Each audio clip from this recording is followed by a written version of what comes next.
अस्सलाम वालेकुम नाज़रीन, मैं हूं सलवा हसनैन और आप देख रहे हैं पंजाब की आवाज़ न्यूज़। आइए नज़र डालते हैं आज की अहम खबरों पर। लाहौर से रिपोर्ट के इलाके पसेन में पुरतगलफ दावत अहम सियासी अदालती और समाजी शख्सियात की शिरकत। लाहौर के इलाके पसेन में वाक़या फैक्ट्री में राना खान मोहम्मद की जानिब से दोस्तों के एजाज़ में एक पुरतगलफ दावत का एहतमाम किया गया। इस तकरीब में मुख्तलिफ शबाए ज़िंदगी से ताल्लुक़ रखने वाले मुमताज़ शख्सियात ने शिरकत की। तकरीब का आगाज़ मेहमानों का इस्तकबाल फूलों से किया गया। उन्हें इज़्ज़त और एहतराम के साथ खुशामदीद कहा गया। राना खान मोहम्मद के साहबजादगान भी इस मौका पर उनके हमरा मौजूद थे। तकरीब के बाद तमाम शिरका को डेरा गुजरा के मारूफ रेस्टोरेंट सेक्रेड वाइफ ले जाया गया, जहाँ मियाँ आसिफ और मियाँ अजीम ने मेहमानों को खुसूसी प्रोटोकॉल दिया।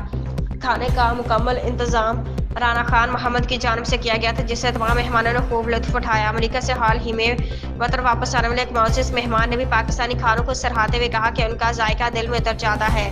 तकरीब में शरीक अहम शख्सियात में राना जाहिद, जज कर्नल इफ्तिखार, रिटायर्ड राना उमर हयात, सदर मुस्लिम लीग नून PP 152, सीनियर वकील इरफान रांझा, अमेरिका से आए आदिल, राना खान मोहम्मद के दोनों बेटे अरहम मुगल और नईम शहजाद मुगल शामिल थे।